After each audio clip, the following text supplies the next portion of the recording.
Hey friends, welcome back to my channel. My name is Sara और आज मैं explain करने वाली हूँ ट्रिविल बी फ्री सीरीज़ के एपिसोड 10 का पार्ट 3। फ्रेंड्स, ये लास्ट पार्ट है, इसके बाद ये सीरीज़ ख़त्म हो जाएगी। तो चलिए आज के एक्सप्लेनेशन स्टार्ट करते हैं। नियो और म्यू के साथ कुछ टाइम स्पेंड करने के बाद सिन वापस अपने घर आता है। मिस्टर थाना उससे पूछते हैं कि तुम कहाँ पर थे। सिन उनसे कहता है कि मैं अपने कुछ फ्रेंड्स से मिलने गया था। मिस्टर थाना उससे कहते हैं कि तुम काफ़ी खुश लग रहे हो, अब तुम मुस्कुराते रहते हो, पहले की तरह मुझसे चिड़चिड़े भी नहीं रहते। सिन बोलता है कि ये तो अच्छी बात है ना डैड, या फिर आप चाहते हैं कि मैं चिड़चिड़ा रहूं।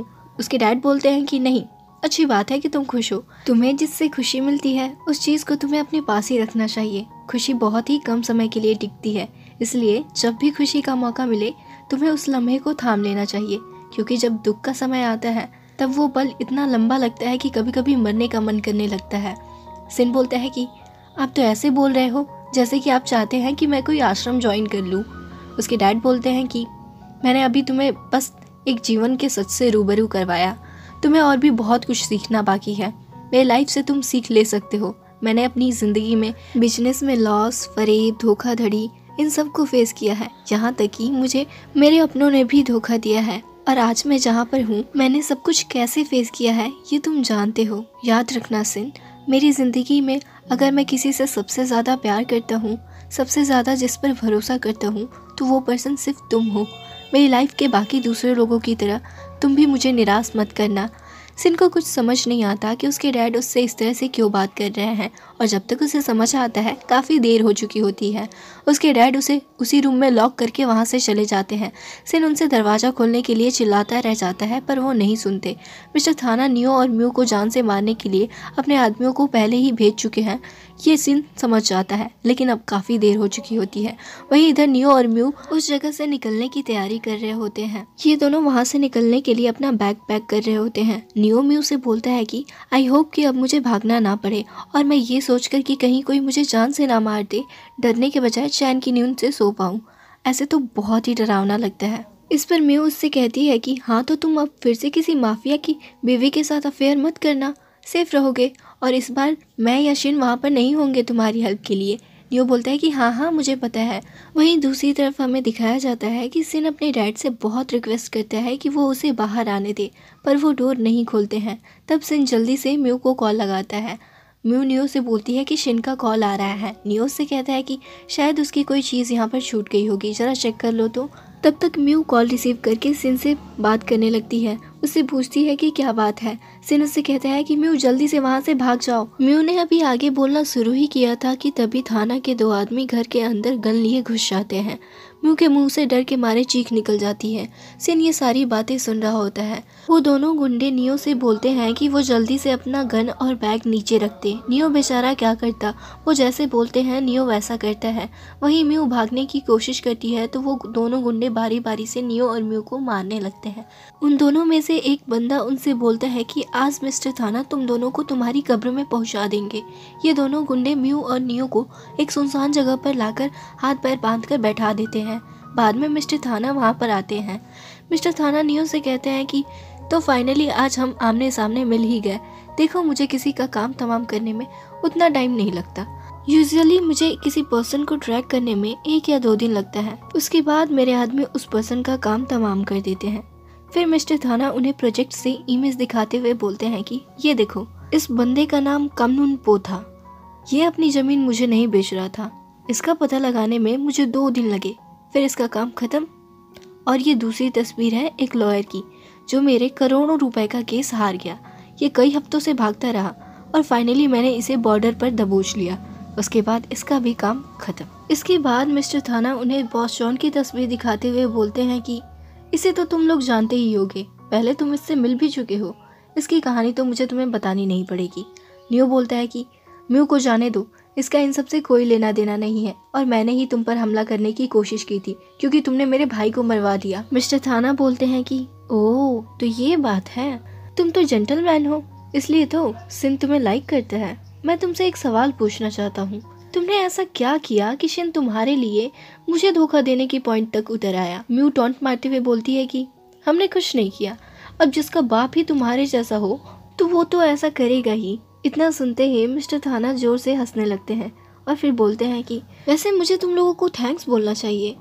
जब से सिन वापस आया है वो पहले से ज़्यादा स्ट्रांग बन गया है। वो चीज़ों को हल्के में नहीं लेता और तो और वो मेरे लिए काम भी करता है। तभी हमें दिखाया जाता है कि बेचारा सिन उदास होकर फ्लोर पर नीचे बैठा होता है। तभी एक बंदा आकर दरवाज़ा खोलता है और बोलता है कि मिस्टर सिन, अब आपका टाइम आ गया है। सिन भागते हुए बाहर आता है और नियो और म्यू के पास जाता है। उन दोनों को वैसी हालत में देखकर वो अपने डैड से सवाल करता है कि डैड, आप ये सब क्या कर रहे हो। मिस्टर थाना बोलते हैं कि शिन, अब तुम्हारी बारी है। सिन समझ जाता है कि उसके डैड नियो और म्यू को जान से मारने के लिए बोल रहे हैं। वो उनसे बोलता है कि लेकिन डैड, आपने तो कहा था कि आप मेरे दोस्तों को जाने दोगे। इस पर मिस्टर थाना उससे बोलते हैं कि बेशक मैं इन्हें जाने देने वाला था, लेकिन अगर स्कोर मुझे सच नहीं बताता कि वो जानलेवा हमला इस नियो ने किया था, अगर मुझे ये नहीं पता होता तो मैं इसे छोड़ देता। उस दुष्ट स्कोर ने अपनी जान बचाने के लिए मिस्टर थाना को सब कुछ सच बता दिया था कि नियो के कहने पर ही उसने कॉल करके उन्हें वहां बुलाया था और शिन भी नियो की हेल्प कर रहा है। सिन का सच सामने आ चुका था। अब वो कुछ भी सफाई नहीं देता, बस चुपचाप वैसे ही सुनता रहता है। मिस्टर थाना सिन के पास आते हैं और बोलते हैं कि मैंने हफ्तों तक तुम्हारा पता लगाने के लिए अपने आदमियों को तुम्हारे पीछे भेजा। सोचा कि शायद तुम कभी सच बताने का फैसला करोगे, लेकिन तुमने ऐसा नहीं किया। तुमने उस इंसान को चुना जिसने तुम्हारे ही पिता की जान लेने की कोशिश की। इसलिए मैंने खुद ही इस मैटर को डील करने का सोचा। सिन, मैंने तुमसे कहा था ना कि किसी का भी भरोसा मत करना। अगर मैं तुम्हारी जगह होता तो स्कोर को जान से मार देता, और आज इस तरह से तुम अपने फ्रेंड को भी आराम से आइलैंड पे रख पाते, क्योंकि ना होता स्कोर और ना मुझे सच का पता चल पाता। पर तुम तो बहुत ही कमज़ोर और नरम दिल के निकले। तुमने स्कोर को नहीं मारा। सिन अपने डैड को रिक्वेस्ट करके मनाने लगता है कि डैड प्लीज़ इन्हें जाने दीजिए। देखिए, आप जो चाहते हैं मैं वो सब कर रहा हूँ। प्लीज़ आप उन्हें जाने दीजिए, प्लीज़ उन्हें छोड़ दीजिए ना। मिस्टर थाना उससे बोलते हैं कि जब मेरे आदमी ने मुझे धोखा दिया तो मुझे उतनी तकलीफ नहीं हुई जितना कि आज मेरे बेटे के इस धोखे से हो रहा है। तुमने उस इंसान की मदद की शिन, जिसने मुझे मारने की कोशिश की। क्या तुमने कभी भी मुझसे प्यार नहीं किया है? सिन रोने लगता है। इस पर उसके डैड बोलते हैं कि तुम थोड़ा भी मुझसे प्यार नहीं करते हो ना। इस पर सिन उनसे बोलता है कि तो आपने मेरी मॉम को सिर्फ इसलिए मार डाला क्योंकि आपको दूसरी शादी करनी थी। क्या आपने कभी भी ये सोचा कि मुझे कैसा फील हुआ होगा?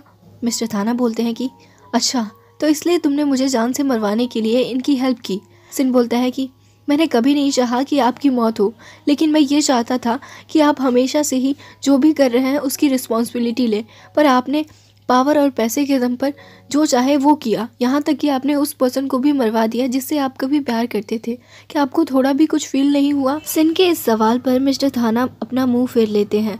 फिर कुछ देर बाद उससे बोलते हैं कि देखो, मैं तुम्हें एक और मौका दूंगा ये प्रूफ करने के लिए कि तुम मेरा ही खून हो। मिस्टर थाना सिन को गन देते हुए बोलते हैं कि मैं तुम्हें इनमें से किसी एक को चुनने का मौका दे रहा हूँ। अब तुम डिसाइड करो कि तुम इनमें से किसे मारोगे। ये लो बंदूक। सिन को ना चाहते हुए भी गन लेना पड़ता है। मिस्टर थाना उससे कहते हैं कि देखो, मैंने जैसा कहा तुम वैसा करो। अगर तुमने वैसा नहीं किया तो मैं इन दोनों को जान से मार दूंगा। सिन बेचारा कैसे फैसला करता है कि म्यू और न्यू दोनों में से वो किसको मारे, क्योंकि वो तो उन दोनों से प्यार करता था और वो दोनों उससे। सिन रोने लगता है। न्यू उससे बोलता है कि शिन, मेरी बात सुनो, ये सब कुछ मेरी वजह से शुरू हुआ है तो ये खत्म भी मुझ पर होना चाहिए। तभी म्यू बोलती है कि नहीं शिन, तुम मुझे शूट करो। मुझे पता है कि तुम नियो से प्यार करते हो। तुम मुझे नियो से ज़्यादा प्यार नहीं करते, इसलिए तुम मुझे गोली मार दो। वहीं नियो म्यू को बचाने के लिए उसे चुप रहने को बोलता है। वहीं म्यू नियो को बचाना चाहती थी, वो उसे चुप रहने को बोलती है। म्यू बोलती है कि मैं नहीं चाहती कि तुम मरो। नियो शिन से कहता है कि शिन, गन मेरी तरफ करो। वहीं म्यू बोलती है कि नहीं शिन, तुम मेरे फ्रेंड हो ना, नियो की बात मत सुनो। प्लीज़ शिन, तुम मुझ पर गन चलाओ। तुम अपने डैड की तरह मत बनो, मुझे मार दो, नियो को कुछ मत करो। नियो रोते हुए म्यू से बोलता है कि म्यू प्लीज़ कुछ मत बोलो, चुप हो जाओ। वहीं म्यू भी रोते हुए उससे कहती है कि प्लीज़ तुम चुप रहो ना, तुम कुछ मत बोलो। म्यू शिन से कहती है कि मेरे पास खोने के लिए कुछ नहीं है शिन, प्लीज़ मुझे शूट करो। इन दोनों की इस तरह से एक दूसरे को प्रोटेक्ट करते हुए देखकर शिन भी रो रहा था। वो इन दोनों को नहीं मारना चाहता था, लिहाजा वो अपने डैड की तरफ ही गन पॉइंट कर देता है। मिस्टर थाना उसके हाथ से गन ले लेते हैं। फिर बोलते हैं कि मुझे पता था कि यही होगा, मैं सच में किसी का भरोसा कर ही नहीं सकता। मिस्टर थाना ने एक्चुअल में सिन को खाली गन दी थी, बाद में वो गन को लोड करते हैं। फिर सिन को डांटते हुए कहते हैं कि तुम ना अपनी माँ की तरह ही कमज़ोर हो। सिन म्यू और नियो के पास जाकर खड़ा हो जाता है, फिर बोलता है कि आप मेरे फ्रेंड्स के साथ मुझे भी मार दो, मैं आपको निराश करने के लिए जीना नहीं चाहता। इस पर मिस्टर थाना उस पर भड़क जाते हैं और बोलते हैं कि तुम्हें क्या लगता है मैं ऐसा नहीं कर सकता क्या। फिर मिस्टर थाना उसके सिर पर गन तान देते हैं। सिन बोलता है कि जिस शख्स को आप 10 साल से भी ज़्यादा समय से प्यार करते थे, जब आपने उसको जान से मार दिया तो बेशक आप अपने इस बिगड़े हुए बेटे को भी मार सकते हैं। सिन की ये बात सुनकर मिस्टर थाना को बड़ा कड़वा लगता है। वो उस पर और भड़क जाते हैं। अचानक वो नियो की तरफ गन पॉइंट कर देते हैं। वो नियो पर गोली चलाने ही वाले होते हैं, तभी उन्हें कोई आकर शूट कर देता है और वो शख्स कोई और नहीं मे होती है। मिस्टर थाना उसे शूट करने के लिए गन उसकी तरफ करते हैं, तब वो दूसरी गोली चला देती है जो कि जाकर उनके सीने पर लगती है। इस वजह से मिस्टर थाना की मौके पर ही मौत हो जाती है। मौत का ये मंजर देखकर नियो, म्यू और शिन ये तीनों दंग रह जाते हैं और डर के मारे सुन पड़ जाते हैं। मिस्टर थाना को शूट करने के बाद में इन तीनों की तरफ गन पॉइंट कर देती है। डरे सहमे ये तीनों आंख बंद करके एक दूसरे का हाथ थाम लेते हैं। इन तीनों की ये हालत देखकर मैं इन पर गोली नहीं चला पाती और डर का तो मौत का बदला वो मिस्टर थाना को मारकर ले चुकी थी। अब उसका बदला पूरा हो चुका था, लिहाजा वो इन तीनों को नहीं मारती और वहाँ से चली जाती है। उसके जाने के बाद सिन जल्दी से म्यू को बंधन से आज़ाद करता है और इसके बाद म्यू नियो को आज़ाद करती है। सिन अपने डैड के पास जाकर उन्हें गले लगाकर फूट फूट कर रोने लगता है। वो चाहे कैसे भी हो, सिन उनसे बहुत प्यार करता था। म्यू और नियो शिन को संभालते हैं, उसे चुप कराते हैं। इसके बाद हमें दिखाया जाता है कि नियो ने फाइनली गियर का वो रिजॉर्ट खरीद लिया है जिसका नाम वो 3 हर्ट्स रखता है। म्यू भी उसके साथ ही रहती है। फाइनली नियो के रिजॉर्ट का ये ड्रीम पूरा हो चुका था। आज उसके रिजॉर्ट की ओपनिंग होती है। म्यू नियो से बोलती है कि नियो को उसे क्रेडिट देना चाहिए, उसकी वजह से ही वो गियर से मिला, वही उसे यहाँ पर लेकर आई। इस तरह से इनके बीच ये नोकझोंक चल रही होती है। नियो उससे कहता है कि हाँ, तुम्हारी वजह से ही तो सब कुछ है। मैं एक काम करता हूँ, तुम्हारा नाम बड़ा सा लिख के और यहाँ सामने लटका देता हूँ। म्यू कहती है कि हाँ लटका दो, अच्छा रहेगा। इस तरह से इनकी नोकझोंक चल ही रही होती है कि तभी वहाँ पर शिन आता है। शिन काफ़ी अच्छे से तैयार होकर आया होता है। म्यू उससे बोलती है कि ओहो क्या बात है, बड़े अच्छे से तैयार होकर आए हो, मेरे जैसे ऑनर के लिए ये तो बड़ी सम्मान की बात है। सिन उससे कहता है कि अरे यार ये उतना भी नहीं है और मैं यहाँ पर किसी काम के सिलसिले से भी आया हूँ, इसलिए मैंने ये कोट पहन लिया है और ऐसे ड्रेसअप किया है। नियो उससे बोलता है कि तो क्या तुम पूरा आइलैंड खरीदने वाले हो। सिन उससे बोलता है कि ये तो बहुत ही ज़्यादा हो जाएगा, मुझे बस ऐसी जगह चाहिए जहाँ मैं अक्सर आ जा सकूँ, इसलिए मैं एक घर खरीद रहा हूँ। नियो उससे कहता है कि तुम हमारे साथ भी रह सकते हो, ये तुम्हारा ही घर है। तभी उसी वक्त पीपी भी वहाँ आता है और सबको हेलो बोलता है। वो रिजॉर्ट की तारीफ़ करता है कि अब ये प्लेस पहले से बहुत ही ज़्यादा अच्छा दिख रहा है। पहले मैं चालाकी करके टूरिस्टों को यहाँ पर लाता था। फिर वो नियो से बोलता है कि तुम चाहो तो हम कुछ अरेंजमेंट कर सकते हैं, मेरा कमीशन उतना भी हाई नहीं है। तभी शिन बोलता है कि तुम लोगों को ये याद है ना, ये पीपी है, मैंने इसे बिजनेस में हेल्प करने के लिए बुलाया है। तभी पीपी बोलता है कि जी हाँ, मैं बिजनेस और पर्सनल स्टफ दोनों के लिए हेल्प करता हूँ। म्यू और नियो पीपी का इशारा समझ जाते हैं कि पर्सनल स्टफ से उसका क्या मतलब है। वैसे आप भी समझ ही गए होंगे। सिन घूर कर पीपी को देखने लगता है। पीपी उससे बोलता है कि ये माफिया की तरह मत घूरो, बहुत ही डरावना लग रहा है। वेल, मैं ज़रा वॉशरूम से होकर आता हूँ। पीपी सिन के कानों में जाकर बोलता है कि बाद में मिलते हैं, और फिर वो वॉशरूम की तरफ भाग जाता है। नियो और म्यू शिन को टीज करने लगते हैं कि तो कैसे हुआ, कब हुआ, कैसा चल रहा है, कब से चल रहा है, बताओ ना।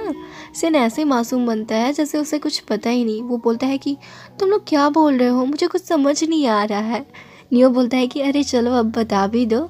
सिन बोलता है कि देखो वो मेरा बस एम्प्लॉय है, मैंने उसे काम के लिए हायर किया है। म्यू बोलती है कि कब हायर किया। सिन बोलता है कि पिछले महीने ही। म्यू कहती है कि ओह, तो तुम दोनों पिछले महीने से साथ हो। सिन बोलता है कि मैंने उसे अपने साथ काम करने के लिए हायर किया है। वैसा कुछ नहीं है जैसा तुम लोग सोच रहे हो, तुम लोग ना मुझे बस टीज ही करते रहते हो, अच्छा लगता है ना तुम लोगों को। इसके बाद हमें दिखाया जाता है कि ये तीनों बीच पर आ जाते हैं।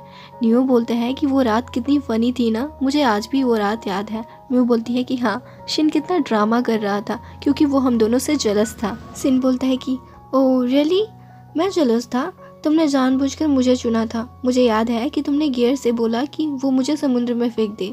म्यू उसे टीज करते हुए बोलती है कि अच्छा सच में क्या, ऐसा था क्या। सिन बोलता है कि और नहीं तो क्या, तुमने तो मेरे फेस पर ब्राउनी भी लगाई थी। तभी नियो बोलता है कि लेकिन मुझे तो वो सब अच्छे से याद है जो इसके बाद हुआ था। हाँ हाँ, हमें भी याद है कि तुम लोगों ने थ्रीसम किया था, ये सब याद दिलाने की ज़रूरत थी क्या? इस पर म्यू उसे हिट करते हुए बोलती है कि इतना विवरण देने की ज़रूरत नहीं है। इस पर नियो हंसने लगता है। म्यू से बोलती है कि देखो ऐसे मत बोलो, लोग हमें एक्सेप्ट नहीं करेंगे। नियो बोलता है कि हम उनकी परवाह क्यों करें, और वैसे भी ये हमारी लाइफ है, हम किसी को हर्ट थोड़ी ना कर रहे हैं। हम किससे प्यार करते हैं, कैसे प्यार करते हैं, कितने लोगों से प्यार करते हैं, ये हमारी मर्जी होनी चाहिए। सिन बोलता है कि हाँ सही कहा तुमने, जब हम दूसरों के हिसाब से अपनी ज़िंदगी जीना छोड़ देते हैं ना, तब हमारी लाइफ खुशियों से भर जाती है। तभी म्यू बोलती है कि भले ही उन्होंने हमारी लाइफ चाहे कितनी भी मेस्टअप कर दी हो, पर हमने अपने फैसले खुद लिए, इसका क्रेडिट तुम्हें खुद को देना चाहिए सिन। नियो बोलता है कि ओह वाओ, क्या बात है, इतनी ज्ञान की बात कर रही हो। म्यू बोलती है कि हाँ हाँ ज्ञान की बात है ना। नियो उसे टीज करने लगता है कि हाँ हाँ म्यू ज्ञानी माता, आप बुद्धिमान हैं। फिर ये तीनों पानी के साथ खेलने लगते हैं, एक दूसरे के ऊपर पानी फेंकते हैं, फिर डांस करते हैं, और इस तरह से इस सीरीज़ की फाइनली हैप्पी एंडिंग हो जाती है। सो फ्रेंड्स, आपको ये स्टोरी कैसी लगी कमेंट करके ज़रूर बताइएगा। मैं मिलूंगी आपसे नेक्स्ट वीडियो में, तब तक के लिए bye bye, take care, thanks for watching, love you all.